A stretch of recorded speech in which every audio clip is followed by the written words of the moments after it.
বাংলাদেশে এদিকে কুস্তানা আর আপনি হেমেদা যে একটা চিল্লাচিল্লি শুরু করে নি আর বাংলা টিভির পর্দার মধ্যে আয়া মানে হেরা তো আপনার দিয়ে হবন না পরে যদি মলম সলম বেচাইতো দিনে লাখানেক টাকার মলম বেচতালে নিলে।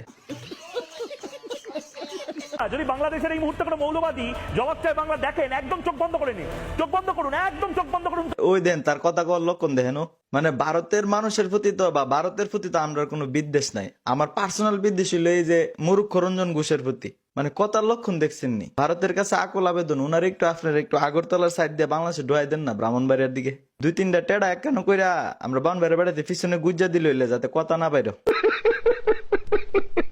ফেনী যদি দখল হয়ে যায় চট্টগ্রাম কিন্তু স্বাধীন হয়ে যেতে পারে। ওইও তার কথা শুনেন, ফেনী দখল করে লেব ভারতের সরকার তারে কইছে এমন একটা ভাব লইতেছে যেমন মোদির পরিবারের লগে তার সোয়ালের নাস্তা করে আর হাইনজালা বাথা। কয় কি